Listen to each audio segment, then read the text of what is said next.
Okay, so if you're not familiar with how this works, at the end of this, we all take arsenic and we join the great podcast in the sky. But I don't do it. You guys all do it. I'm actually just gonna be. I'm gonna chill for a little bit. Yeah, you go on without me, and I'll catch up. Remember to donate $5. If everybody donates $5, if enough people donate $5, then that's $1,000,000. So I haven't done the math yet, so I don't know how big the cult needs to be. I'll work that out later. I'm just trying to get people. Do you know what I could do with $1,000,000? I could buy an airplane. I could buy 2 airplanes. And I could just fill them with money. And I could crash them into the side of mountains. 2 different mountains, so it doesn't seem like suspicious. And then I'm not sure what I would do after that.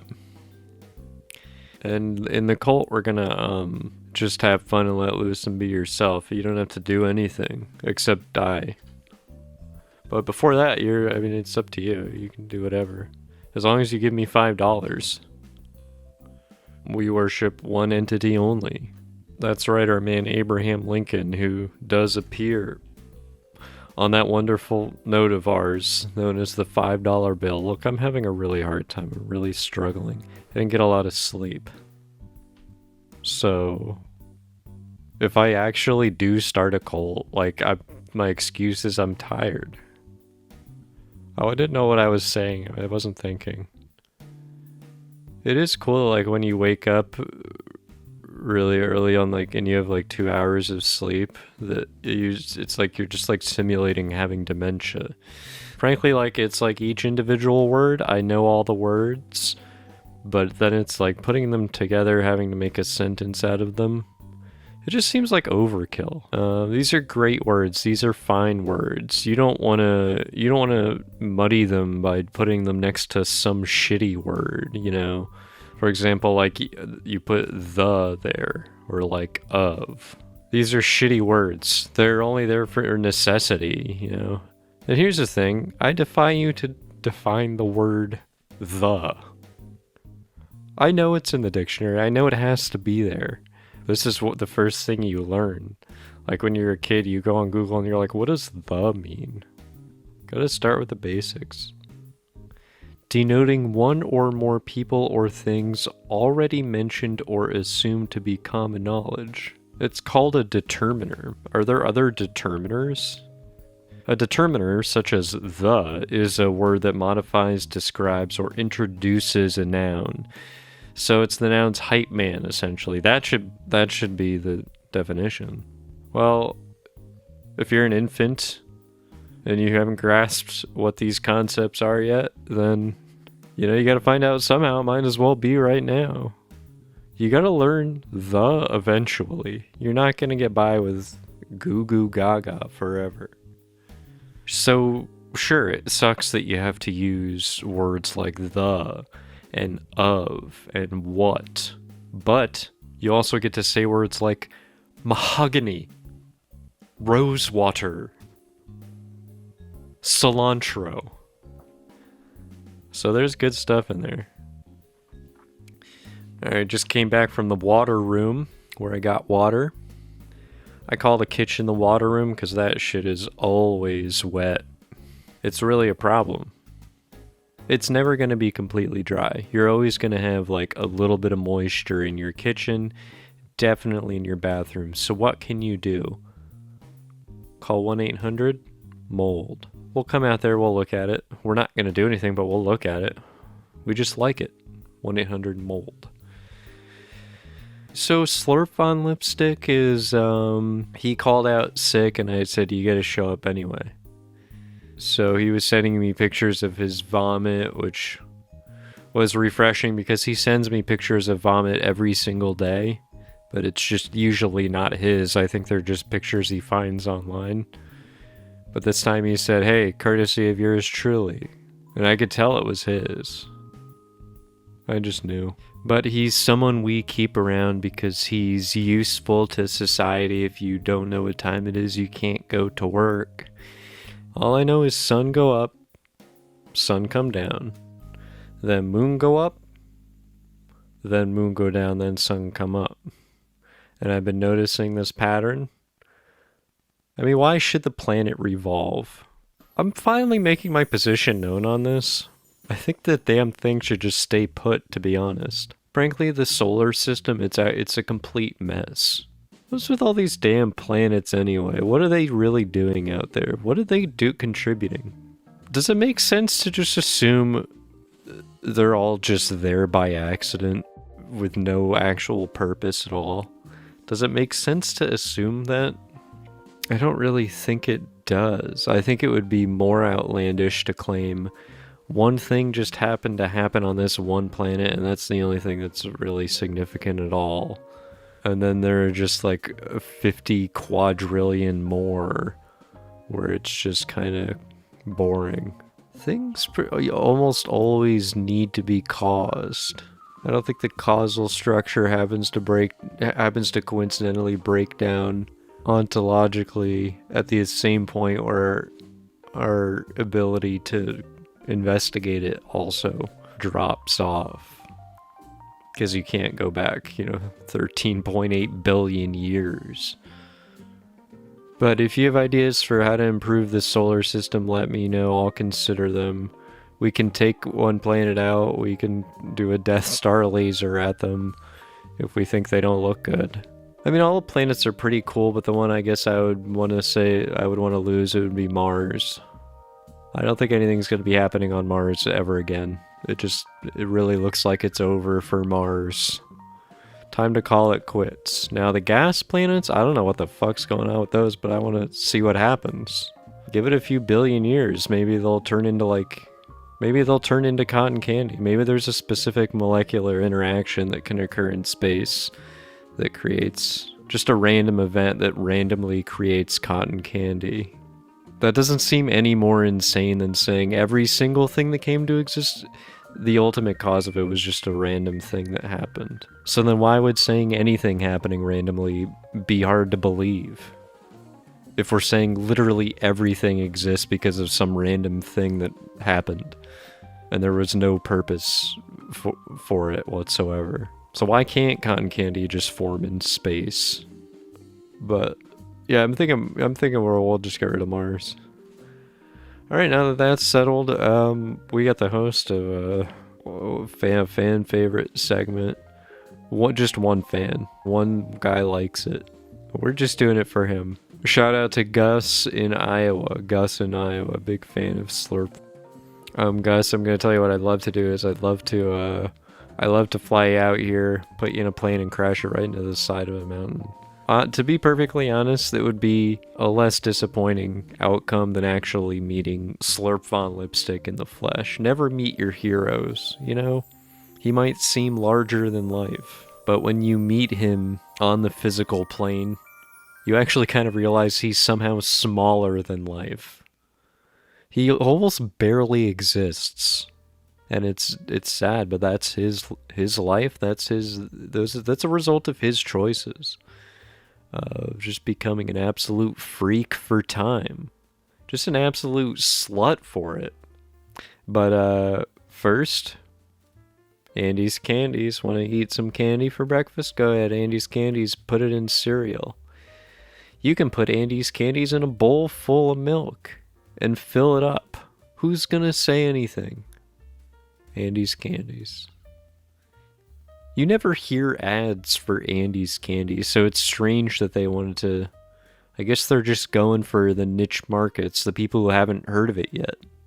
I guess they're isolated pockets, like remote, uncontacted tribes who just don't know about Andy's Candies yet. You gotta kind of wonder that when you see millions of dollars spent on ad campaigns for milk. Everyone is in the loop on milk. We're gonna keep buying it. Don't worry about it. We're gonna buy milk. Medieval peasants knew what milk was. Okay, we don't need you interrupting YouTube videos to tell me about milk.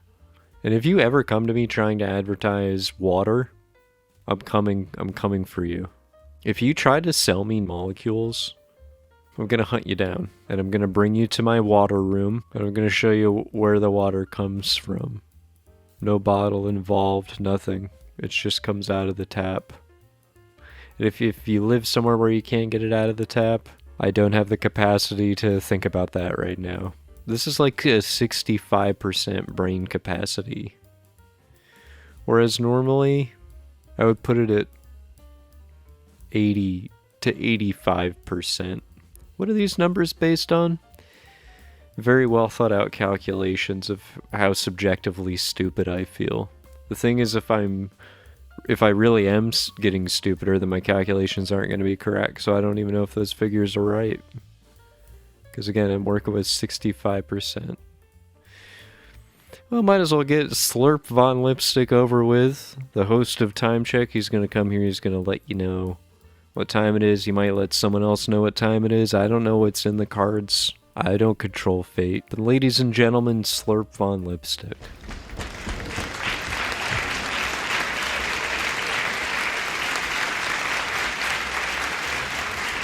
Well, hello, I hope that you made time for time, because time is what I'm here to give to you, but I'm also taking it from you. So it's a net zero for you. It's like, if I do this right, by the end of this, no time will have passed from your perspective. I'd also like to clear up some rumors about my 7 young identical sons, which have been spoken of on this podcast. Their names are 1, 2, 3, 4, 5, 6, 7. I want to be clear that they were not in the cemetery trying to summon spells to exhume the corpse of a rumored long-dead ancient wizard. I understand that it looks like this, but it wasn't a wizard, it was a witch, and they were successful. So I got a lot on my plate. I got that going on. But if, by the way, if you do see any of my 7 young identical children, I would just stay away and just don't tell anybody what you saw. Don't even tell me. Look, they do what they want to do.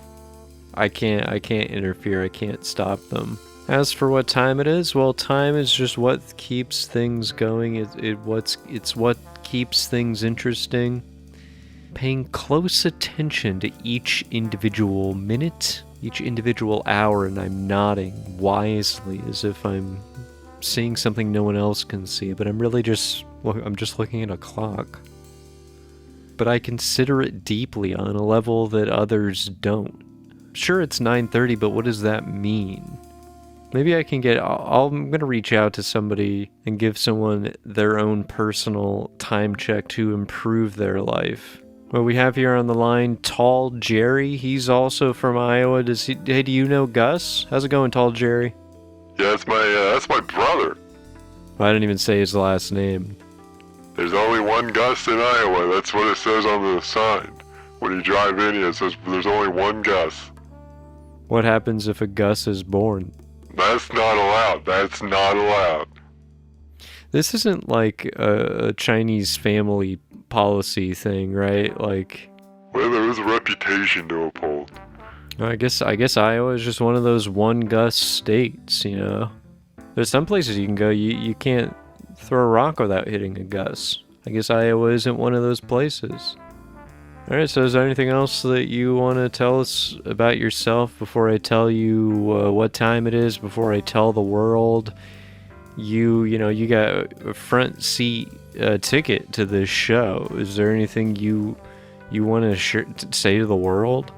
All I want to say is you should watch Cars 2. Watch it in close detail. You want us to watch Cars 2? Yeah. In close detail to pick up on what exactly? Various themes that you might find very provocative.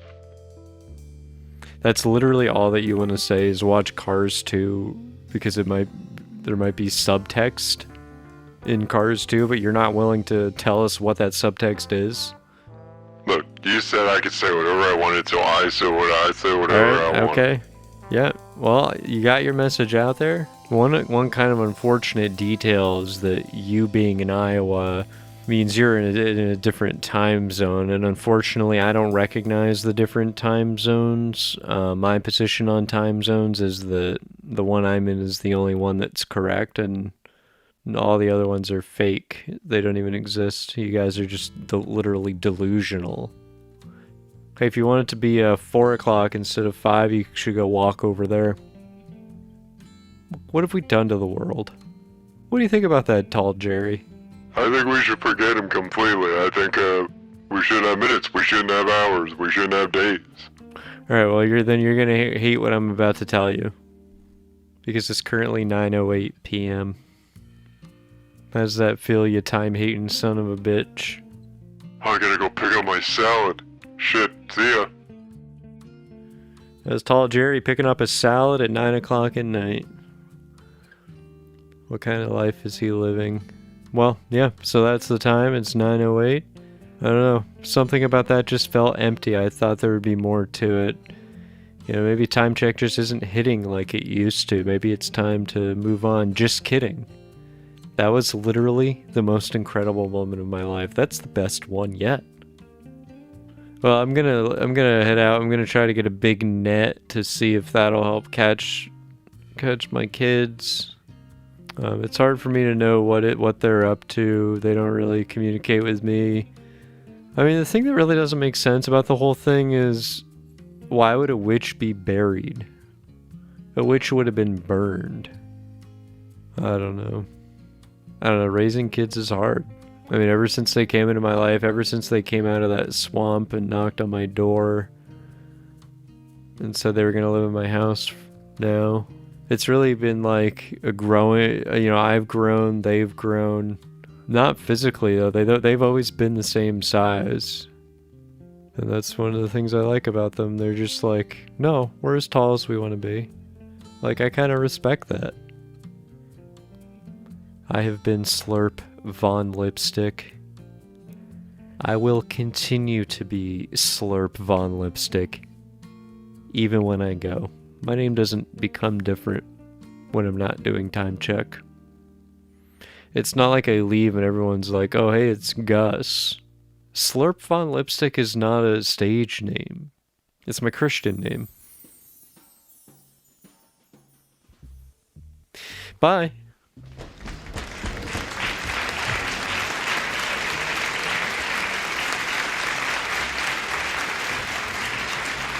Give it up, everybody, give it up. The man who gave it all, who gives it all every day. He sacrifices everything for time. He sacrifices everything for you. And yes, it is true that he and I have been at odds in the past. We've run each other over with our cars multiple times. No charges have been filed because, you know, we just called it even. It's like, well, you ran me over, I ran you over. But sometimes when I think about it, I think of what he does as a very noble thing to give you the time. And a lot of people say, you know, like, he's just riding on my coattails, and a lot of people say I'm riding on his coattails. And then a lot of people are also telling me that they want to sell me coattails. I keep getting these emails from coattails.com. I thought they were part of the coat, so I don't know what they're selling.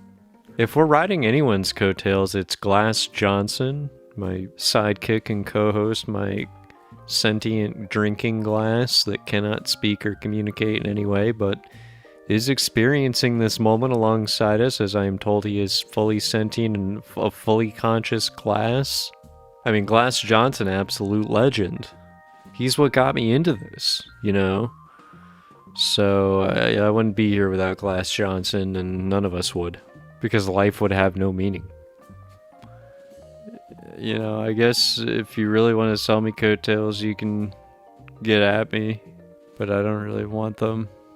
I have a coat now with a broken zipper, so I still wear it.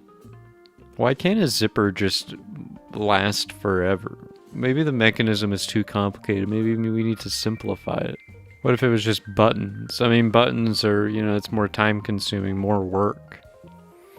Maybe if you bought a coat and the coat came with a personal assistant who would button it for you on call 24/7. He'll show up, get you buttoned up in no time.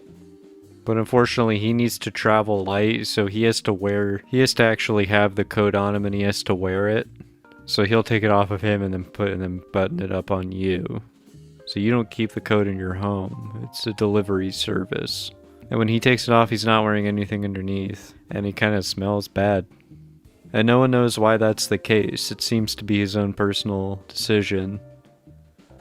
A really good coat buttoner is making $200,000 a year easy. I know people who have been in the industry for decades. Nowadays, they have such high-tech ways of buttoning your coat so damn fast. They're using like lasers.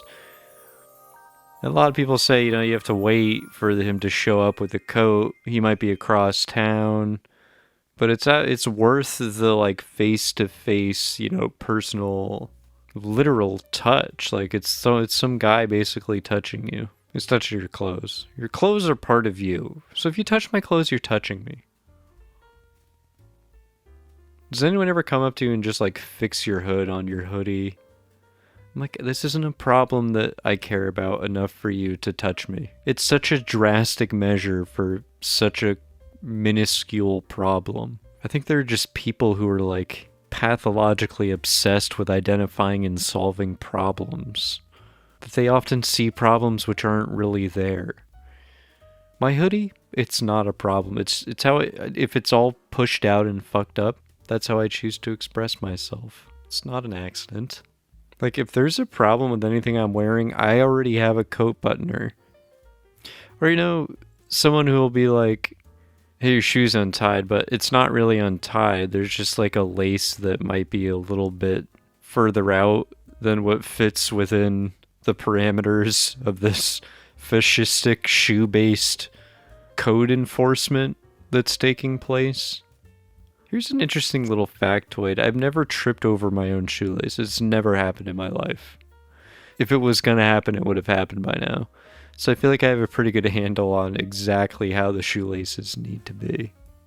Because there are no shoe tightening guys. There are shoe shine guys, but they won't tie them. They won't tie your shoe. I guarantee you. Go to a shoe shine place and be like, hey, tie my shoe. And they will tell you I am prohibited from doing that because of my union contract. And what a reasonable request. Who wants to tie? What are you, a baby? Whereas buttoning a shirt, sometimes it gets confusing, so you need help. But shoes? It's fun when you first learn how to tie your shoes because you feel like you're like a sailor and you're like, this'll hold her down. I never learned how to do any knots beyond that. I was just not interested. Not interested in knots, but I had no desire to learn how to tie any more knots. I don't trust any knots. You know why? What if a guy with a knife shows up? Doesn't matter how strong the knot is. You always gotta factor in a guy with a knife. He could show up. Like anytime I go into someone's home and I see like glass hanging from like a rope, like I hope some guy with a knife doesn't come in here and try to cut all your big glass bowls down. Your floor is gonna be fucking covered in succulents. Damn, I'm not even going easy on rope this episode. I really need to. I need help. I need help. I need assistance. I need someone to button the coat of my mind. I'm not sure what's keeping it there. I think it's Velcro right now. Velcro's perfectly it's good enough for fucking astronauts. You're not seeing astronauts tying ropes up there. Hey, Velcro is kind of the classic example you pull out when people kind of question the usefulness of spending, billions of dollars on scientific endeavors that may not obviously yield any immediate material benefit. So I guess I kind of see that argument a little bit. But the Velcro thing is the thing you'd be like, well, how else would you have gotten Velcro? So the next time you see somebody with like Velcro shoes, instead of making fun of them, why don't you stop and think about the fact that Buzz Aldrin and Neil Armstrong had to arm wrestle aliens on the moon for our right to wear Velcro shoes. The aliens were not giving up the Velcro easily. I might have some of the facts about the moon landing wrong. I don't know. But the theory I'm starting with is they had to arm wrestle aliens on the moon. Or the aliens were gonna blow up the moon. They were like, the moon was cool, but now you're here, we hate it. We're gonna leave. So thank God the moon is safe. But for everyone back here on Earth, and I assume everyone on Earth is listening to this, peace out.